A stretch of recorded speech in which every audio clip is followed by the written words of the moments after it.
চলছে গ্লোবালাইজেশনের যুগ। প্রযুক্তির অগ্রগতিতে বিশ্ব যেন এসে গেছে এক মুঠোয়।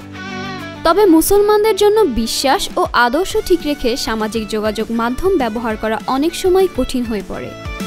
এই বাস্তবতা মাথায় রেখেই যুক্তরাষ্ট্রের কিছু ইসলামপ্রিয় মুসলিম তরুণ সম্প্রতি চালু করেছেন একটি ইসলামী সোশ্যাল মিডিয়া আলফাফা কমিউনিটি।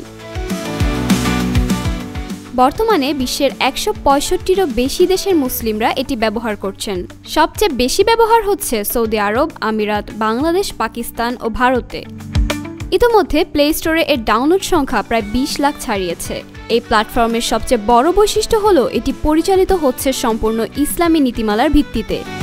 এখানে অশ্লীলতা, ইসলাম বিরোধী কন্টেন্ট বা ফিতনার কোনো সুযোগ নেই। মেয়েরা অ্যাকাউন্ট খুলতে পারলেও পর্দা লঙ্ঘন করে ছবি আপলোড দেওয়া যাবে না। প্ল্যাটফর্মটিতে প্রতিদিন নির্দিষ্ট সময়ে কুরআন তেলাওয়াত, হাদিস ও বিভিন্ন ইসলামী কন্টেন্ট প্রকাশ করা হয়। পাশাপাশি ব্যবহারকারীরা তাদের ব্যবসা, মসজিদ, হালাল রেস্টুরেন্ট বা চাকরির তথ্য বিনামূল্যে তালিকাভুক্ত করতে পারেন। শুধু তাই নয়, চাকরি, ব্যবসা, ফ্রিল্যান্সিং, ই-কমার্স, কোর্স, প্রশিক্ষণ, পাঠদান, ব্লগিং, ডিরেক্টরি সহ অসংখ্য ফিচারে সমৃদ্ধ এই সাইটটিতে আপনি এক ক্লিকেই যুক্ত হতে পারবেন বিশ্বজুড়ে ছড়িয়ে থাকা বন্ধু, পরিবার ও মুসলিম কমিউনিটির সঙ্গে।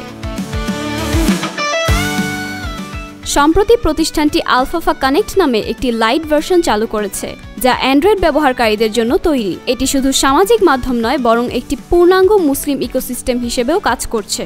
তাই এখনই গুগল প্লে স্টোরে গিয়ে আলফাফা লিখে সার্চ করুন এবং সাইন আপ করুন একটি নিরাপদ, ইসলামী ও পূর্ণাঙ্গ ডিজিটাল জীবনের অংশ হতে।